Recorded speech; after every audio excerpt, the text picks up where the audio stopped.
Hi, everybody. Thank you for joining us on our Tuesday fireside chat. My name is Jason Bahamundi. I am one of the uh, co-owners. We have a very special episode of our Instagram live fireside chats coming to you. We're going to be talking with Rach McBride and Sandi Nypaver here in a moment, and just kind of going over the world of sport, where they see sport future, how their sponsors and race are supporting them. In addition to that, some advice for beginners, things that they continue to fall back on. And then, of course, we'll have our what we call rapid fire, but really more fun conversation at the end of all of this. If you have questions for either Rach or for Sandi, please hit the little question mark on the bottom side. Ask away. We'll make sure we get them in there. Gandhi, who is one of our co-owners, will be moderating this conversation for us, and we'll be able to get those questions out to Rach and Sandi as we go along. So Rach and Sandi, thank you very much for joining us. We really, really appreciate this. Oh, of course, glad to be here. Yeah, it's great to be here. So Rach, let's start with you. One of the questions I have written down is, how did you get started in sport, and what keeps you going in these sports? I got started in sport as I want to say an adult, though, like 25 right now doesn't, I mean, I still feel 25, but yeah, I kind of quit all sports when I was a teenager. And then at 25 was like not super happy with life and wanted to do something epic. And my parents had run a marathon. So I'm like, I'm going to run a marathon. And yeah, I trained for the Berlin Marathon, ran Berlin, qualified for Boston on my first marathon, which was really a huge surprise. And so I was like, I guess I'm going to Boston. Had a terrible race there because I was like super overtrained and had no idea what I was doing. But the people that I had gotten into running with were also doing triathlon at the time, and one of my running mentors was like, I think you could be an elite triathlete, Rach. And so I was like, I'm going to be an elite triathlete. I've never done triathlon before, but that sounds like fun.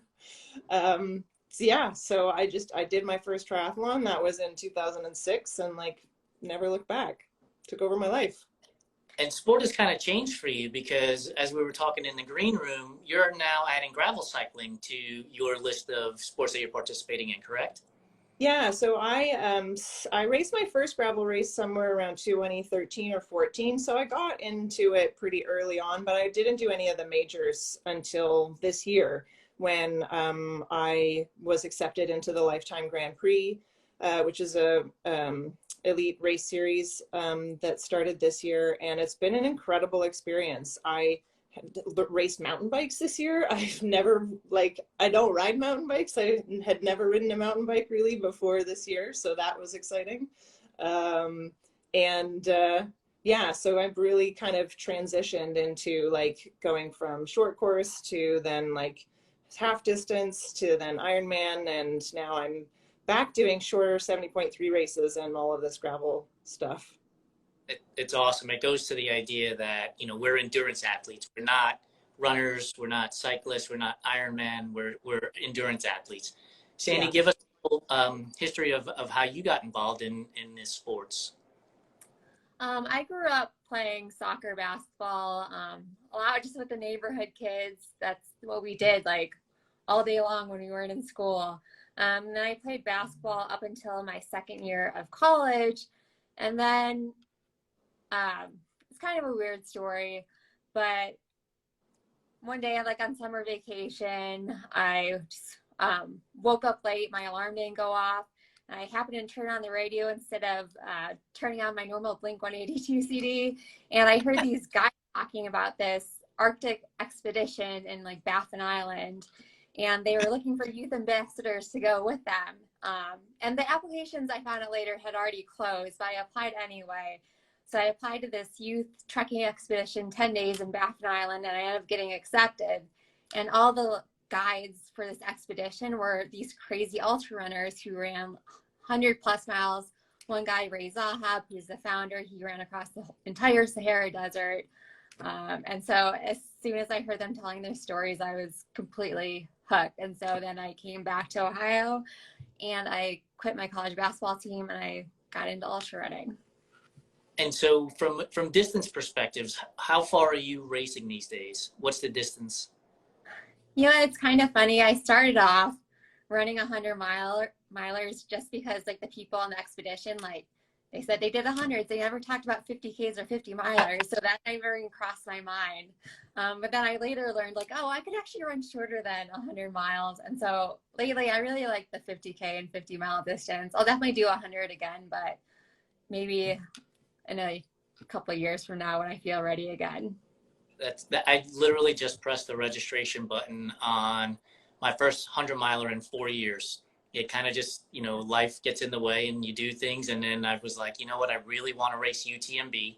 And so in order to do that, I've got to do all of these other races to get there. And so I finally pressed the button. So I'm sure you'll find your way back into the 100-mile distance as well. Yeah, exactly. But I think it's smart you took a break and if you don't really want it, like it's not like, don't do it.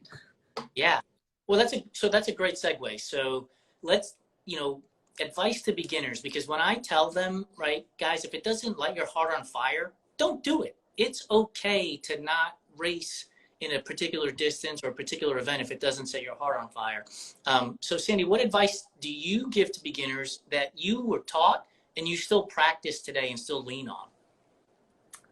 Well, I'm all for your advice. Like that's, as a coach, that's something I always say to people, like don't let others influence you. Like you have to think about what you really want to do and following on that trend. Even if whether you're a beginner or you're a serious athlete, I'm very big on keeping people happy and enjoying the process no matter what. And even like changing your mindset to enjoy speed workouts or long runs and even like those slow, easy days, like no matter what, like not every day is gonna be perfect, but you should be enjoying the process overall. And if you do that, you'll stay in the sport for a long time. Like I've been ultra running for, I don't know, like 12 years now, and I still love it probably even more than when I started it. It's really because in the past, probably mainly like the past few years, like I've really focused on joy more than anything else. That's awesome. And Rach, what about you? Yeah, I mean, I would say the same. It's, it's like when I got into the sport, I always say, I can't believe that I found a job that doesn't feel like work, like I love every single day. It doesn't mean that like I am like crazy happy and like in the middle of every workout don't want to say like why what I was in the pool this morning, I was like, why am I doing this, like when's this going to be over? But I love the process and I love racing, and it's something that I just didn't realize like this was even possible to feel this way. And so I really encourage folks to like follow their heart, like and especially in triathlon there's this big push, like everyone's like Ironman, and like Ironman's not really that like big of a deal. Like you don't need to feel like that is your goal, because it's hard to train for that. Like people have like wrecked careers and marriages training for Ironman. Like I'm sure it's the same for training for 100-milers. Like it's a lot of time. And so the biggest key, I think, for beginners especially is to have the consistency, like just try and get some consistency in. And that's only going to happen if you actually enjoy what you are doing. And there are so many different options for endurance sport, like so many different things that you can do, whether it's endurance, like you don't even have to do all three sports. Like there's endurance swimming, there's like endurance ride, like bike cycling, and to be honest, like now I have also changed my training to be, especially my cycling training is so much now on gravel roads and on the gravel bike, because I love the gravel bike. After 11, 12 years on the TT bike, I'm like, I want something a little bit different. And being on gravel roads is a lot safer than being on highways and things on the bike. So I've really changed my modalities of training as well.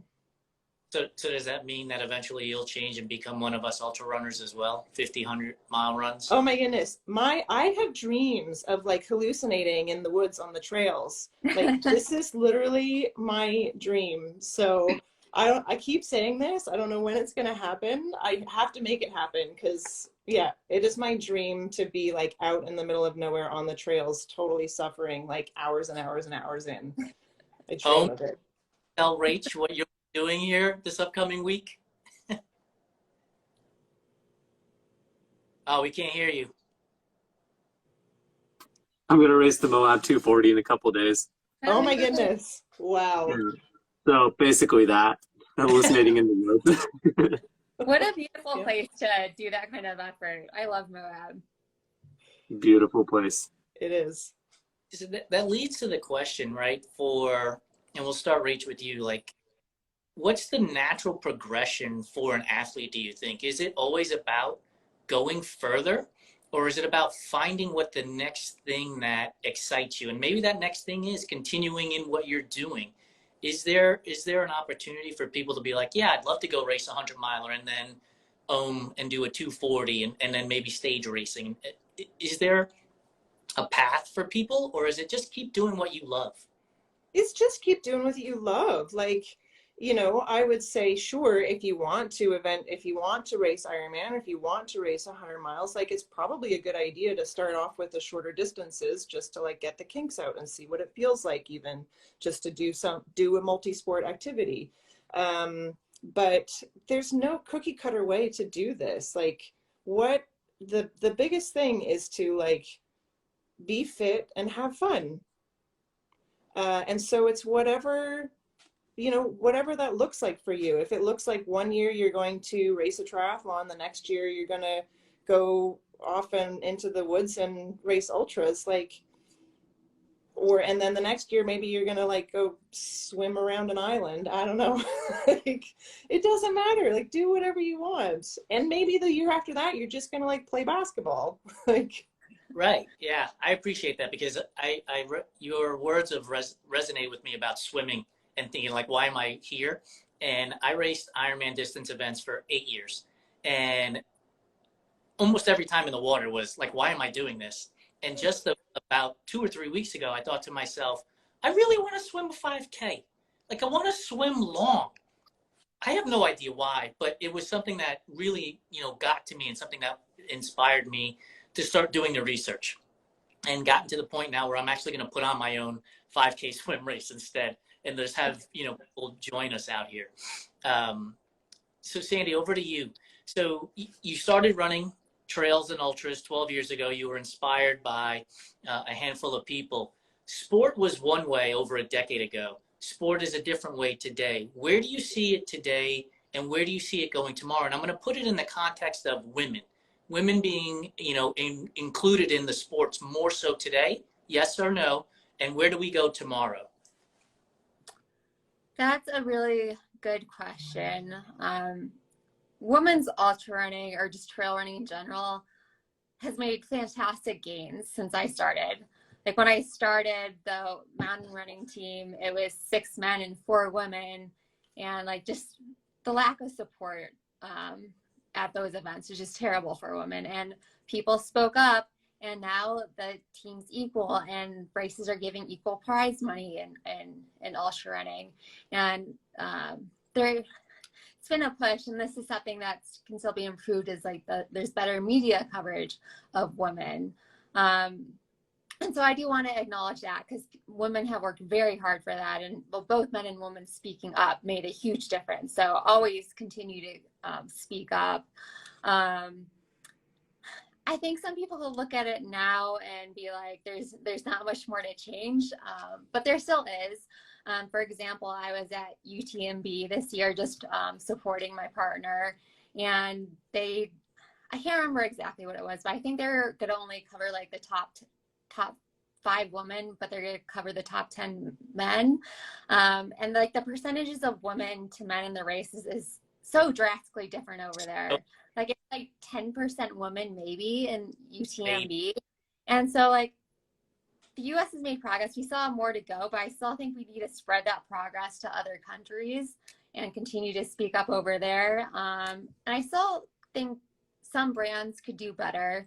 And I want to shout out to Topo right now, because I asked them specifically if you support men and women equally, and they said, yes, of course we do, and we will always do that. And so I just think like asking the companies you're buying from if they do that, if they're always making sure an equal amount of money goes to the men and women on the team, like that's very important.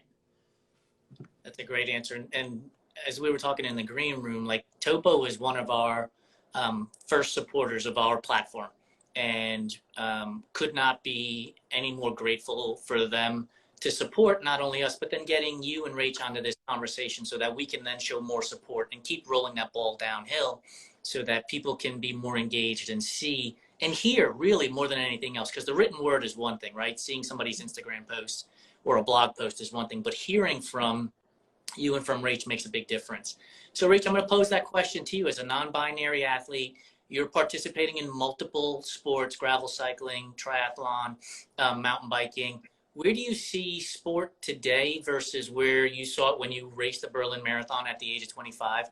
And where can we go? You know, where is it headed, and where can we still go? And for companies like ours, yes, we're a small media operation, but what can we do to continue to support you as a non-binary athlete? Yeah, I think, you know, in the past, like non-binary athletes like weren't even on the radar. And it's only been in the past couple of years where we see, you know, I think there has been like ultra running was one of the early adopters of adding in non-binary categories in some of their races. Gravel cycling, I mean, this year, racing as in the non-binary category in every single off-road race that I have done is pretty much it's been a really profound experience in just like understanding like how easy it is for race organizers to do this. And if you build it, they will come. Like at Unbound 200 or Unbound this year, Unbound 200, we had a full podium of non-binary athletes, and it was incredible. Triathlon, on the other hand, is very slow to adopt adding another category. You know, I don't really understand what why it's not happening. You know, in gravel racing, it's such a new sport that people can just like they've just been able to define what the races look like, and you know, it's kind of really grassroots and coming from the bottom up. And so there are really amazing communities who are putting on these races at a grassroots level. Triathlon is already a little bit more established, and you know, some of the bigger companies like Ironman don't have a great track record in terms of encouraging equality in any of the genders. Like, you know, we know that women have been fighting for their place in the sport for a long time. But I mean, I see it growing. Like here in BC, there is a triathlon race series that 2 years ago added a non-binary category. More and more it's happening. And I think what is super important is having, again, the companies supporting athletes. But I think what's really important is the media telling stories of athletes. I think even in the world of ultra running, like I'm not in the world of ultra running. However, when like it's kind of the creation of these superstars, these folks who are doing incredible things. I remember the first time someone told me about Courtney Dauwalter, and now all of a sudden I'm following ultra racing and ultra running. And so it's like things like that are happening in our sport in the binary context, but that visibility is huge. And I know from the messages that I get whenever, you know, from being out in the world of sport as a non-binary triathlete, like there are athletes out there. It is like if you build the space, non-binary athletes will come and fill it. And probably there are already non-binary athletes competing in these races in the binary. And if you create the space for them to race in a category that affirms and validates their gender, you're going to see them coming to that. So yeah, I think visibility is huge, and however folks can amplify that visibility through the media and through different companies, that's super key. Awesome. So somebody did ask the question, and Rach, I want you to answer this, please. They said, "Pardon my ignorance, but what is non-binary?" So there's obviously that needs to be placed, right? Yeah, that's a great idea. So non-binary, as a non-binary person, I don't identify within the binary gender. So I don't identify as a man or a woman. I identify as other, like in between, or all through of the spectrum. Non-binary folks have many, like, there are many different ways that people express themselves as non-binary folks, and identify in pronouns that they use. I use they, them pronouns. Not every non-binary person uses they, them pronouns. Yeah, so that's basically it. I just don't identify as within the gender binary. Appreciate it. Hey, for those of you who are joining us or have been watching us for a little while, if you have questions, if you put them in the little question mark area, just tap that so we can see them. Otherwise, as people are coming and going, that question could be missed. So please put them in there for Rach and for Sandi. Sandi, I'll pose this question to you now. So there's a lot of things that we're all dealing with in the world today, right? All of this stuff. And so how do you get away from all of this stuff? And it can't be, I'm going to go for a run in the woods for an hour or two. What do you do as like a side hobby to enjoy yourself? Oh, I think it's gonna seem lame to some people, but I love reading. That's really like my time to chill. And honestly, like I love camping, and I love like just that time, just like to stare and look at the mountains, and that's always very rejuvenating to me. I wish I did it more this summer, and still need to make more time for it. That's always a struggle to just slow down and just like appreciate living in Colorado and all the great views, and taking more time to read. But yeah, those are kind of my go-to things. And I like trying different sports too. Skiing and like rollerblading, and I need to get a mountain bike again. Had a mountain bike, but don't have one anymore. So I need to get a mountain bike again, because that's fun. So I just like trying new stuff and then chilling whenever I can. So when you're putting your race schedule together, are you looking for events that are in locations that you're like, I could sit on the balcony or the back porch and read a book and overlook the mountains? Or is it, I'm going to go race this event just because I want to race this event?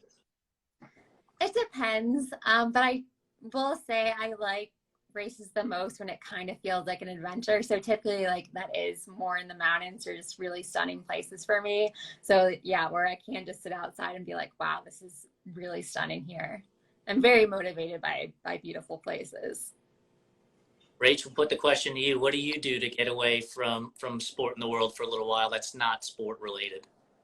Yeah, I tend to nurture my friendships outside of sport. I train alone a lot, or maybe I have a training partner that I swim with often, but otherwise, like, I train on my own quite a bit. And so otherwise I'm like, yeah, hanging out with friends, or the cat that I live with right now is a really awesome new friend that I have. And you know, watching shows. I wish I could say reading, but I don't read. I would love to read more, but yeah, usually it's Netflix. There you go. So what are you watching on Netflix right now? Right now on Netflix, I am watching Pretty Hard Cases, which I don't know. It's a Canadian show. Okay. I think it's a Canadian show. I don't know if it's on US Netflix. Gotcha. Sandi, It's like a comedy crime thing. Got it. Yeah. Or I listen to a lot of podcasts, a lot of like true crime podcasts. Yeah. That genre in and of itself has exploded since the whole one that came out years ago, Adnan Syed, and now he's, new court case, I believe, and so I'm sure they're going to continue to build on those. Sandi, are you a Netflix user? Yes, I am. What are you watching now? I never watch anything good. It's all like guilty pleasures. I don't remember what it's called. It's like a lawyer show. Oh, it's Making Partner or something. Yes, It's I not just watched that myself. okay. Nice. I'm originally from New York, and so every time like I watch a show that's based in New York, I'm always correcting it. I'm like, there's no way you can get from that part of New York City to this part of New York City in the blink of an eye. Like, let's make That's fun.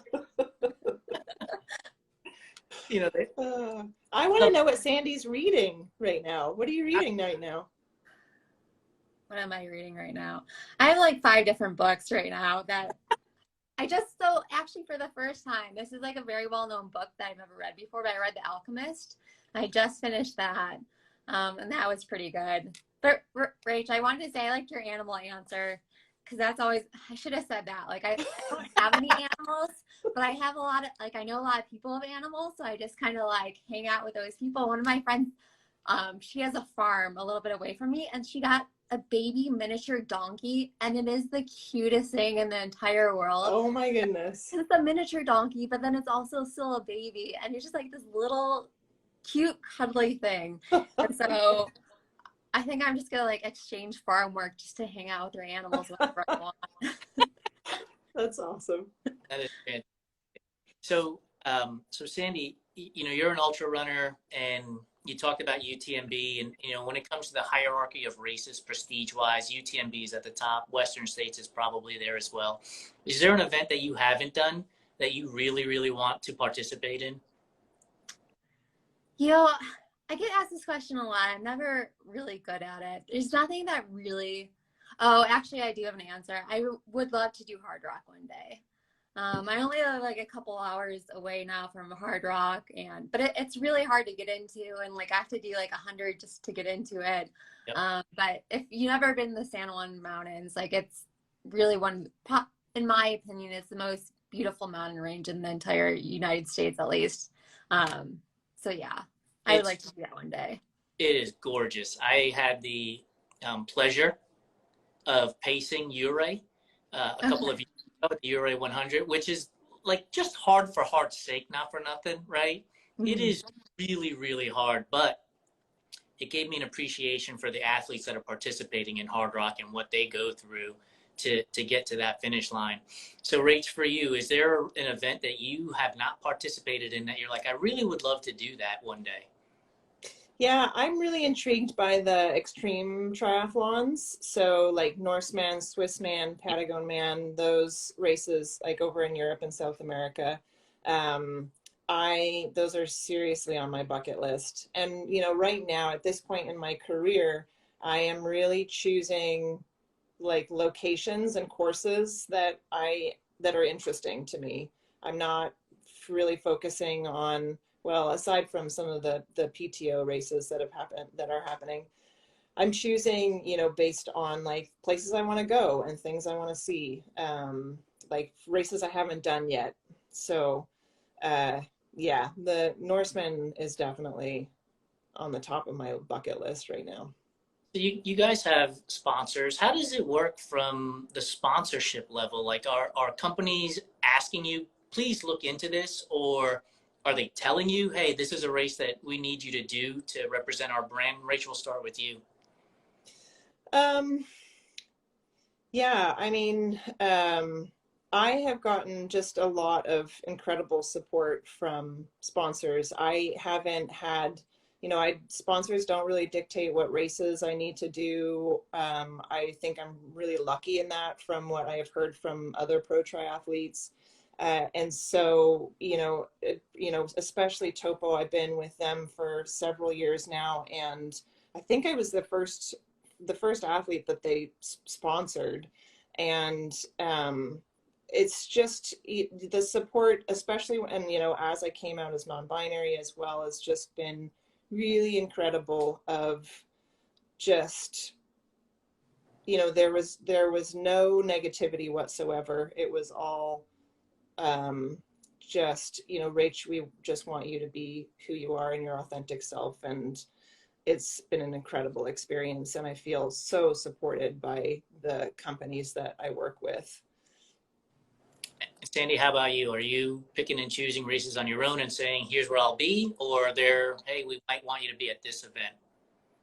So I definitely have a similar answer where I do have a lot of flexibility, and that's really important to me. I'm somebody who doesn't like sponsors telling me what to do, and so that freedom is extremely important.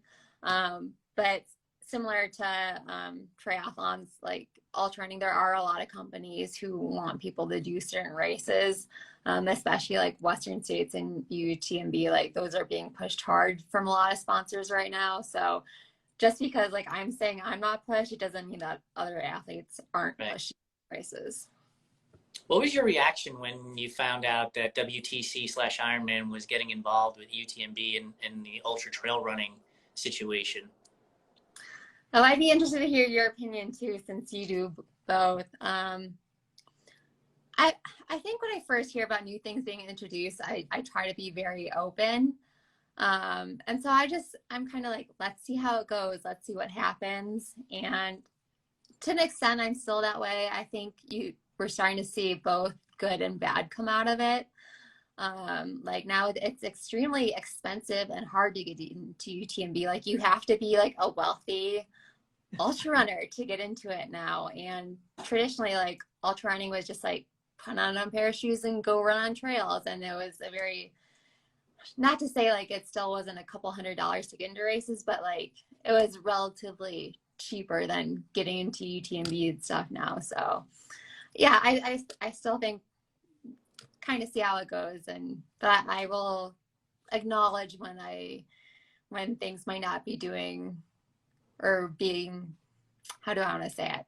Things might not be great for the sport, or acknowledge that like it can affect certain people in certain ways. But yeah, I would love to get your perspective. Mixed. It was really mixed, because having raced Ironman for 8 to 10 years and then getting into ultra running for the last 8 to 10 years, I've seen both sides of it. And you know what you're getting at an Ironman event. You know, it's very cut and dry. Here's how these things are going to take place.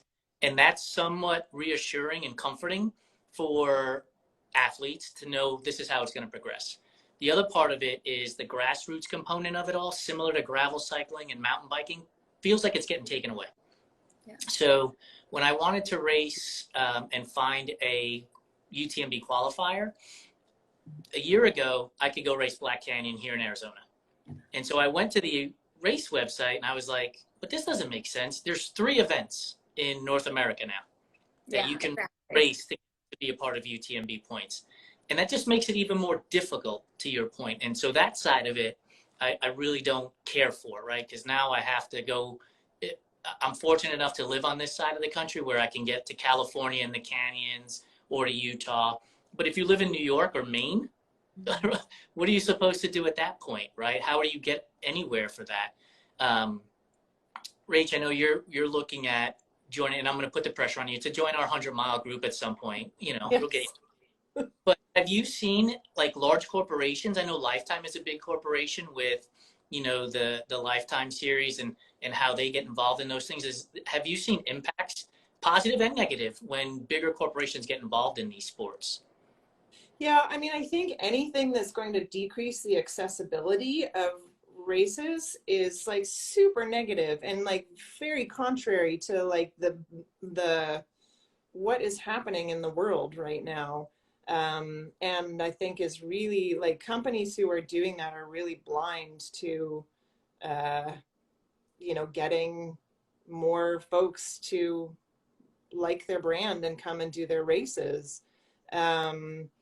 With Lifetime, I mean, Lifetime is actually, my experience has been that they are doing an incredible job of and are making a huge effort in terms of inclusion and of like people of color, of people of different genders, of folks who may not have the financial means to get into the races. Like there is a lot of support, and you know, Lifetime reached out to me like specifically, like they sent me a message and said, we would love for you to come and race at our race, like Big Sugar last year. And as well as like so many other non-binary athletes, like they are really actively participating in trying to make the sport more inclusive. So from Lifetime specifically, my experience has been incredibly positive. And I know the folks, like I have spent the year at all of these races with the folks who are in this, who are at the top of the food chain there. And they are incredible humans. And I think those relationships really matter. And so now I am like a Lifetime super fan, to be honest. Like I am sold. Like I will go to any one of their races and race because of the work that they have been doing. Yeah, I teach marketing at the college level, and that is literally marketing right there, right? Reaching out, shaking hands, welcoming, listening to your audience, and saying, okay, here's what we're going to do to make it better for everybody in a way. I thought I saw a question from the audience. Yeah, and it looks like it's a question for both Sandi and Rach. So it's from Jack A. Brady. At amateur, just for fun level and endurance events, I found a supportive atmosphere between all the competitors feels so special and consistent. Is that similar at the professional level races too? Rach, we'll put that in your hand, in your arm. Yeah, I mean, my experience, when I first started triathlon, I was a really competitive person. And well, I mean, I'm still a very competitive person, but I was coming into it in this place of my competitors are my enemies. Like I can't talk to them or I can't be friendly because that's going to show weakness and blah, blah, blah. And then one fellow pro in particular was just like super friendly and really welcoming. And I was like, oh, this is like a lot more fun if I'm actually racing against my friends versus like enemies. And so my experience has been that the majority of the pro community are really supportive of each other. Of course, like we're individual athletes, like we are not team players. We are all super competitive. And so there is that element. And I think there's that element, and I've heard this in other sports as well, that like when you're on the playing field, like it's a different story versus like off the playing field. It's not that you're going to be like mean to each other, but it's just a little bit more serious and focused and cutthroat versus like off the field. It's very supportive.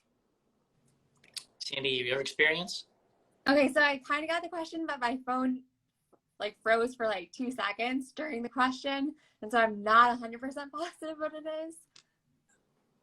Yeah, so it was at amateur, just for fun level and endurance events, I found a supportive atmosphere between all the competitors feels so special and consistent. Is that similar at the professional level races too? Okay, so I heard Rach talk about used to being like super competitive and like against everybody and then becoming friends and like realizing like we're kind of like all in this together and like we make each other better. So I 100% agree with that. And that was like an attitude shift I had to have. Like the reason why I push myself so hard is because all these other women are lifting me up and like I couldn't be where I'm at without anybody else. And so but I think you have to have that mindset going into it or else you're not going to experience it. Like I do think there's still people out there. And I've heard this in interviews where it's like, it's me against everyone else. And, if that works for some people, great. But for me, like I actually ran a lot worse when I had that type of mindset. I just think like I got too stressed out. And so, yeah, pretty much what Rach said. I think in trail running, you can run next to each other. Rach, like when you're swimming and cycling, right, you can't draft unless it's draft legal. So the opportunity to sort of have a conversation and partner together really doesn't happen until the last components of the race. So does that kind of change the dynamic as well? Yeah, I mean, I feel like, especially with the longer endurance races like Ironman, iron distance racing, you're mostly on your own. Like, there's not a lot of running together. if I pass by fellow athletes or if they pass me, I will always say something like good job or nice work, or whatever, something supportive, but there's not a whole lot of conversation going on. And I think like I go into these races too with the mindset of, especially for iron distance racing, it's really like, it's what I can do on the day and where I stack up between everybody else. Like where has my training put me? There's like not as much strategy and things like that. There can be at some of the larger races, but really it's just like, let's see where I stack up against everybody else. And so it does feel like I have felt myself, especially in the last couple of years, with this transition of, being like pissed off that somebody is like faster than I am, to really celebrating them and being like, wow, like this, look at what this person has done and how this person is like elevating the level of competition. They are so fast. That's awesome. Do you think that the competitiveness is different also in female or for non-binary athletes versus male athletes, where men are like, I just have to beat this person. Like, I don't care. Maybe we'll have a beer afterwards. Maybe we won't, but I have to just beat them. Whereas, for female and maybe for non-binary, you'll have to educate us. It's a different thing in that scenario where maybe it's not as competitive and you're looking to help each other. I mean, I think in like professional female racing, what I am doing, like it's really competitive. There are moments where people have helped each other out, but those are like pretty few and far between. However, racing in non-binary, other non-binary athletes for the first time this year, it really is more, it's less competitive. And so, and it is way more just like celebrating each other and just the like novelty of all being in a race, like racing together, like having, because a lot of us have maybe done races where we are the only non-binary competitor. And so being in a race where there are, oh my goodness, like other non-binary athletes is mind-blowing. And so it's more of, I did go into, for example, Unbound 200 knowing that like, oh, there's like an athlete here, another non-binary athlete, like who I'm going to have to like watch out for, like they might be faster than I am, because I really like winning. But No, not gonna. and so that was like my first foray into like, oh, non-binary competition, and like, and feeling like that it's a competition versus like, but I think truly on and off the course for us non-binary athlete, it is like, it feels like family. It feels like this new family that I have because there are so few of us, and we know just like what it kind of takes right now to be out and non-binary in the world of sport. Cindy, you were shaking your head when Rach was talking about non-binary athletes supporting each other. Is that what you feel in the women? And do you think that that's different than men competing against each other? I actually think there's a lot of similarities between men and women in ultra running. I think men might be like more open about talking smack about each other. But besides that, like, at the end of the day, or at the finish of an ultra, like people are going to sit around with each other and have a beer and just talk about their races, even if they were competing and pushing each other all day. Like that's just kind of our sport, like just wears you down so much that like we're going to get along at the end of the day and talk and just, sit around and have a beer. I think too that there is that level of, perception of like the smack talk with like the male field versus the female field. Like it's seen in a different way. Like for men to be smack talking each other, it's like, oh, this is funny, haha. But in the women's category, it's like, it's seen differently. It's like not as cool. It's not, it's seen as like, oh, what is this person's problem? Like, yep. And so I think there's still that level of like, basic sexism really in that. I'm a huge fan of the WNBA, and I follow WNBA Twitter. Nice. Season ticket holder of the Mercury. Awesome. The smack talk on WNBA Twitter is awesome. Like, and they're athletes, right? Yes, they're women, but they are athletes. and they're competing to win, right? Their whole life is predicated on hoisting that trophy at the end. They get paid for this. And for people to look at it and be like, oh, they're women, they shouldn't be talking like this. And it's like, no, they're athletes. Let them talk. Let them compete. And maybe they'll go have beer and dinner after a game. Sure. But WNBA Twitter is my favorite. Like, you could tune in during the season, and it's awesome. It's one of the best things you could follow. Oh, that's so good to know. I love following the WNBA. I'm not on Twitter, but now, like, you got me intrigued enough where it's like I might have to check that out. But I'm so jealous you're a season ticket holder of the Mercury. Like, It's so I'm jealous. Like, you know, it's interesting because the attendance is sparse. To me, it's sparse. And then when they made the playoffs 2 years ago, it was packed. And I was so hopeful, like, okay, maybe they'll keep coming back because the product is good. The women are fantastic basketball players. The game is better. They pass better. You know, they get more players involved. And they score 100-plus points in games, too.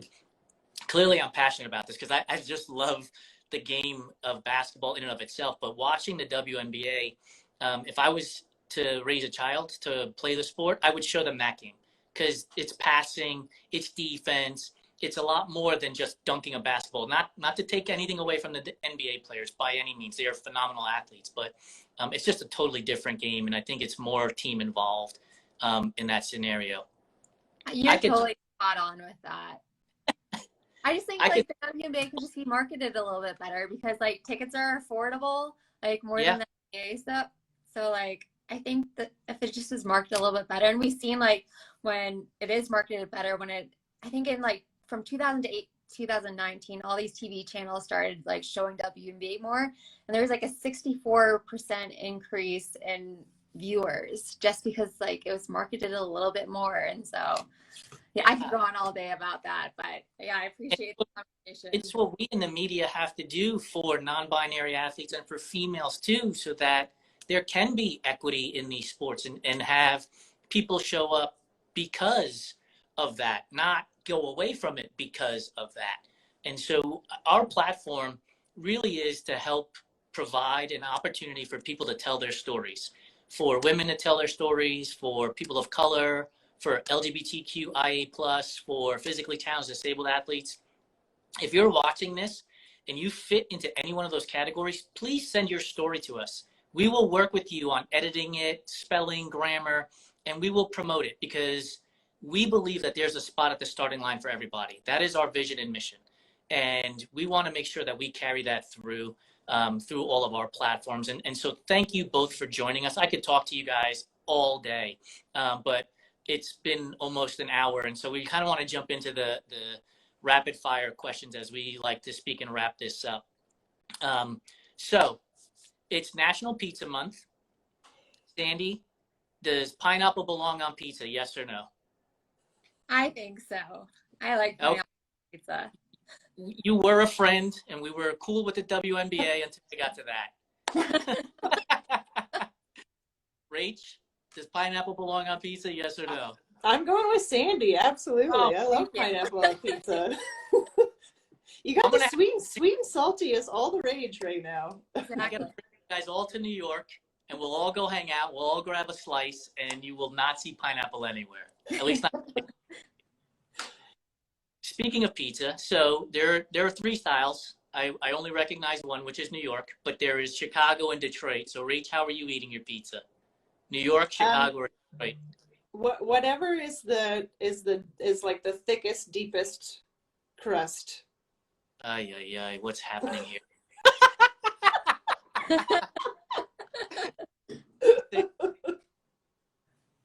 Which way are you going? First, I want to ask, what's Detroit style? I've never heard that. Yeah, so Detroit is a square pizza, and it's tons of cheese. The cheese melts up the side and creates the crust on the side of the pizza. Okay, I agree with you. I'd go with New York style and crust. Candy corn, is it a real candy, or is it just really earwax in the shape of a traffic cone? Oh man, I love candy corn so much. It's probably my second favorite candy in the world. I love it. Sandy?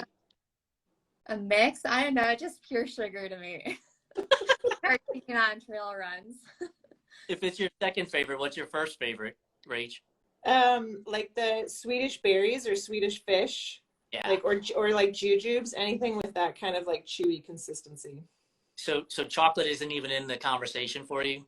Well, that, you know what, to be honest, like of all of the things, I eat chocolate every day, but I rarely get candy.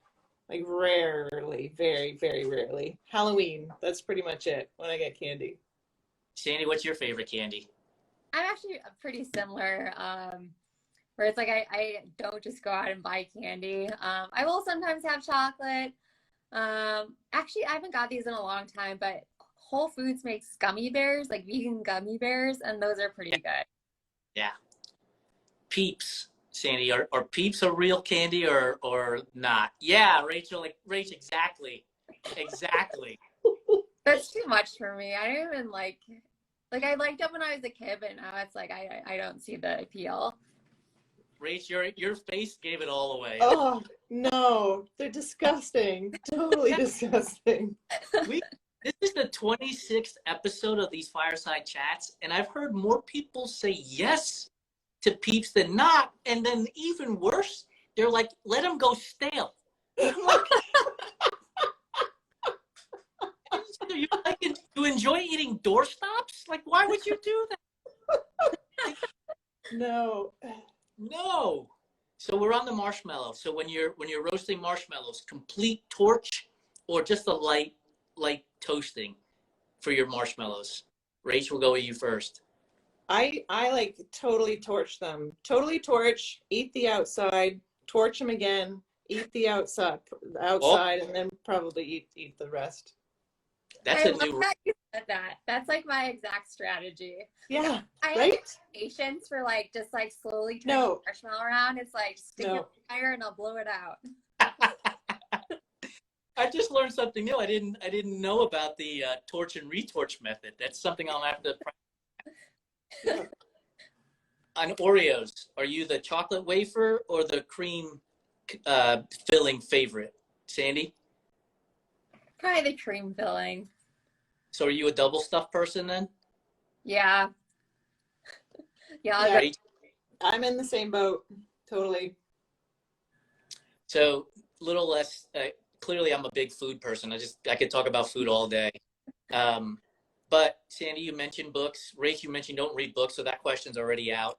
But Rach, when you're running, do you listen to music, podcasts, or nothing at all and let nature take its course? Most often I am listening to music. I have a playlist that I just keep like adding things to, and so I just really listen to the same things over and over and over again. If I sometimes during warm up, I will listen to a podcast, but I can't listen to like words when I'm like actually running. Sandy, how about you? I very, very rarely listen to music as I'm running. Like I'll listen to it before, although I am thinking about experimenting with it, just to see if it like gives you a boost like during a long run. So I am open to it. I just like I do like silence and like nature around me. Like I don't think I'd ever do it on a trail run, but maybe on road runs and speed workouts, maybe I'll test it out. So favorite genre of music then would be? Modern or like alternative rock, probably. I like hip hop and stuff too, but if you ask me my favorite, it's probably modern rock. And Rach, for you? Oh man, I mean, my playlist is like very eclectic. I feel like it's got anything from like Britney Spears to like weird electronic music to like Nine Inch Nails. Yeah, it's all over the place. That's awesome. Anything with a good beat. I love dancing, and so anything like with a good beat, I'm pretty much into. Fantastic. Okay, this will be our last one. Wrap it up here. Favorite movie? Rach? Oh goodness. I'm a big movie fan. So it's really hard to narrow it down.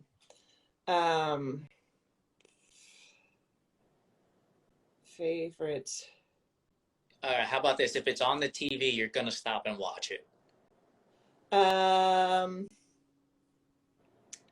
You know, I have seen Dances with Wolves like probably 5 million times.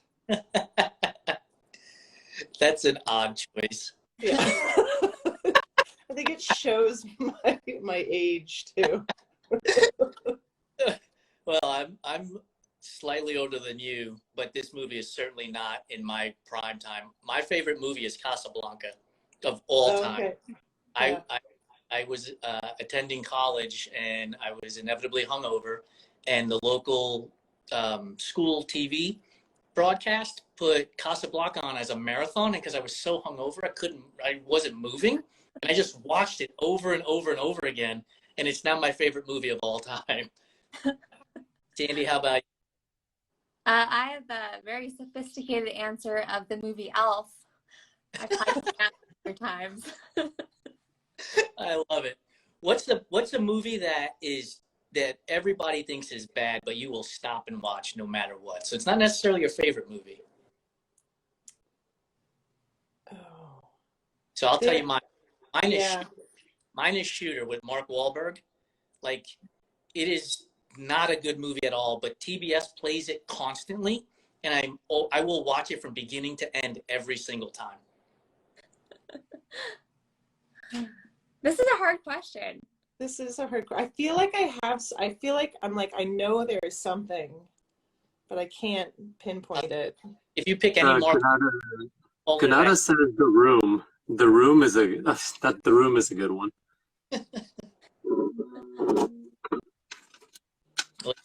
I'll have to comment when we post the video. We'll let you off the hook for now.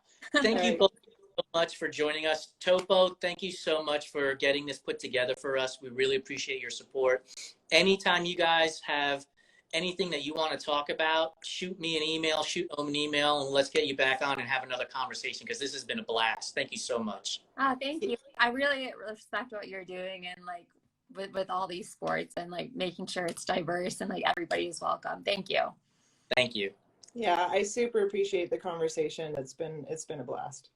Awesome. Have a great night. Thank you, guys. Thanks. You too. Bye. Bye-bye.